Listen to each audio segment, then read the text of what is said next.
स्वतंत्रता होने पर बाबा गांधी जो ये कहता था ना, कलम की एक लकीर से गौ हत्या बंद हो जाएगी, वो 60 साल हो गए, इन विदेशी कांग्रेसियों ने गौ हत्या बंद नहीं की। क्या तर्क दिया जाता है? गांधी, नेहरू और वर्तमान के अधिकारी क्या कहते हैं? हम गौ हत्या नहीं रोक सकते क्योंकि ये सेकुलर स्टेट है, यहाँ मुसलमान ईसाई रहता है। ये कहते हैं मुसलमान ईसाई खाता है इसलिए हत्या करो। मेरे वेद में लिखा है जो गाय को मारे उसको गोली से मारो। कोई ऐसा दिन चुन लो गोपाष्टमी का, जो गाय को मारे उसको काट कर गाय के ऊपर डाल दो। अगर इस देश में तुम्हारा सेकुलरिज्म चलेगा तो आर्यों का भी चलेगा। हमारा धर्म कहता है गौ हत्यारों को मारो, खाओ गाय, हम काटे। महर्षि देव दयानंद, जिन्होंने वेद विद्या का प्रकाश पुनः सारे भूमंडल पर किया, उस महर्षि दयानंद को हम बारंबार प्रणाम करते हैं। महर्षि दयानंद ने स्वयं भी अपने जीवन को दिव्य बना लिया था। वो लगभग 7.25 फुट ऊंचे व्यक्तित्व के धनी, उनका चेहरा अत्यंत तेजस्वी था। साधारण व्यक्ति उनसे आंख नहीं मिला सकता। बहुत तपस्वी थे, घोर सर्दी में बैठकर भी बिना वस्त्र के शरीर से पसीना निकाल देते थे। जिस कार्य को बैल करते हैं उस कार्य को वो अकेले कर दिखाते थे।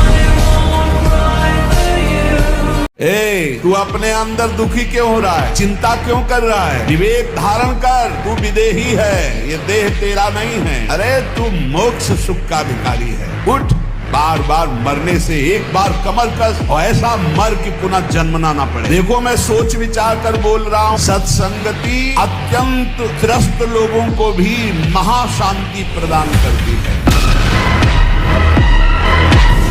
हमारे गुरुकुल के विद्यार्थियों के लिए ब्रह्मचर्य इतना सरल रहता था, लेकिन आज हमारे बंधुओं को ब्रह्मचर्य पालन में इतनी कठिनाई हो रही है। इसका कारण क्या है? कारण स्पष्ट है कि ब्रह्मचर्य मात्र संकल्प का विषय नहीं है। जब तक एक व्यक्ति ब्रह्म मुहूर्त में उठ नहीं रहा है, आहार की शुद्धता का ध्यान नहीं रख रहा है, विचारों की तरफ दृष्टि नहीं रख रहा है, परमात्मा का ध्यान नहीं कर रहा है और अच्छी तरीके से अपने शरीर को प्रतिदिन व्यायाम से थका नहीं रहा है, तब तक वो संकल्प कितने भी करता रहे लेकिन वो ब्रह्मचर्य का पालन नहीं कर सकते।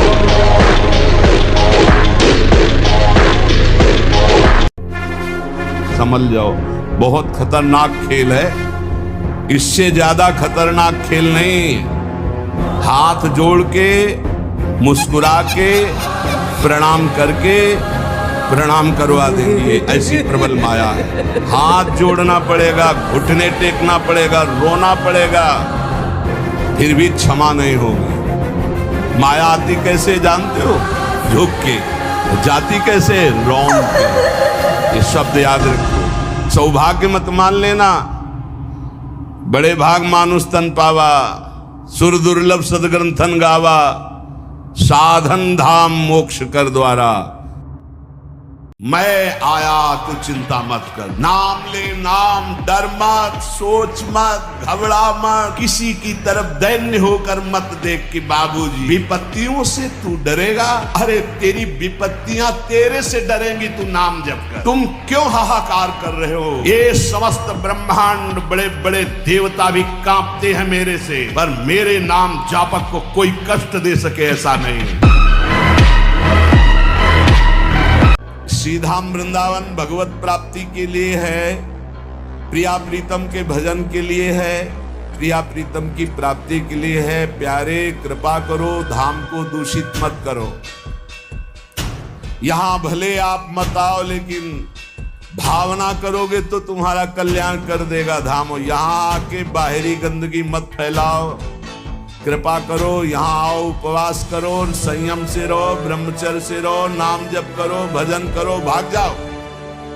1 दिन रुको, 2 घंटा रुको, 2 दिन रुको, 10 दिन रुको, महीना भर रुको, जितनी क्षमता हो। जहां तुम्हारा गलत काम करने का मन करे भाग जाओ। धाम को गंदा मत करो, धाम में अपराध मत करो, सावधान रहो। और जो आजीवन वृंदावन वास किए, चिंता मत करो। अखंड वृंदावन वासी को चिंता की बात नहीं। जैसे माँ की गोदी में बालक शौच कर देता तो रिपोर्ट नहीं लिखाई जाती।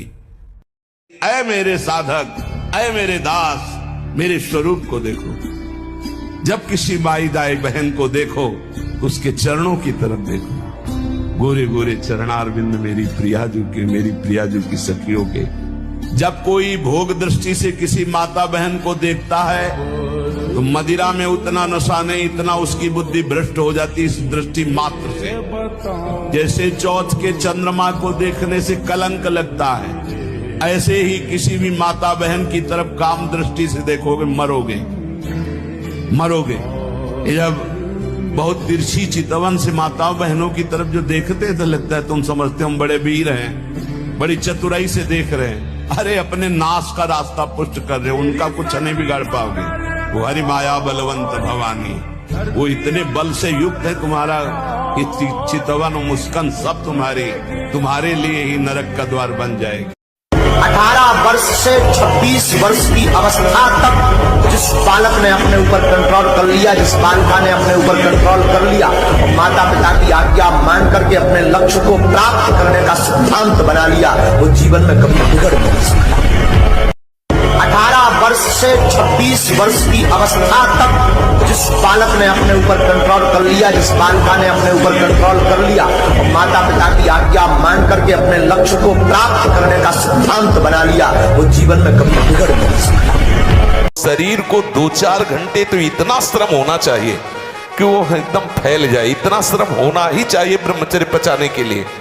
ये बैठे बैठे ब्रह्मचर्य नहीं पचता, उसके लिए या तो सिद्धासन, पद्मासन या परिक्रमा कम से कम 20 किलोमीटर ऐसा होना चाहिए।